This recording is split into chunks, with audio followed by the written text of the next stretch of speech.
কৃষক শ্রমিক জনতা লীগের সভাপতি বঙ্গবীর কাদের সিদ্দিকী বীর উত্তম বলেছেন, স্বাধীনতা যুদ্ধের পর তিনি বঙ্গবন্ধুর পায়ের কাছে অস্ত্র জমা না দিয়ে যদি ঘাড়ে তুলে দিতেন তাহলে কারো সাধ্য ছিল না তা অস্বীকার করার। সেদিন বঙ্গবন্ধুর পায়ের কাছে অস্ত্র জমা দেওয়া কোনো কাজেই আসেনি, তিনি ভুল করেছিলেন। শনিবার দুপুরে টাঙ্গাইল শহীদ স্মৃতি পৌর উদ্যানে কৃষক শ্রমিক জনতা লীগের 18তম প্রতিষ্ঠাবার্ষিকী উদযাপন ও টাঙ্গাইল জেলা সম্মেলনের উদ্বোধনী বক্তব্যে একথা বলেন কাদের সিদ্দিকী।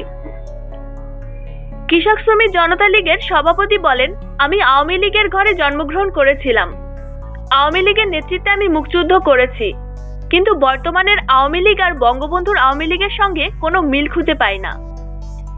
কাদের সিদ্দিকী বলেন, 24শে জানুয়ারি 1972 আমরা বঙ্গবন্ধুর পায়ের কাছে অস্ত্র জমা দিয়েছিলাম। আমি যদি সেদিন বঙ্গবন্ধুর পায়ের কাছে অস্ত্র জমা না দিয়ে বঙ্গবন্ধুর ঘাড়ে অস্ত্র তুলে দিতাম, কারো সাধ্য ছিল না অস্বীকার করে। আমি যেভাবে দিতাম সেভাবে সেদিন নিত। অস্ত্রের কোনো শক্তি নাই, অস্ত্র যে চালায় তারই শক্তি, সেজন্য বঙ্গবন্ধুর পায়ের কাছে অস্ত্র দিয়েছিলাম। আমার সেদিনের বঙ্গবন্ধুর পায়ের কাছে অস্ত্র বুঝিয়ে দেওয়া কোনো কাজে আসেনি, আমি ভুল করেছিলাম। কৃষক শ্রমিক জনতা লীগের সাধারণ সম্পাদক হাবিবুর রহমান তালুকদার বীর প্রতীকের সভাপতিত্বে অনুষ্ঠানে প্রধান অতিথি ছিলেন সাবেক সংসদ সদস্য টাঙ্গাইল জেলা আওয়ামী লীগের সভাপতি ফজলুর রহমান খান ফারুক।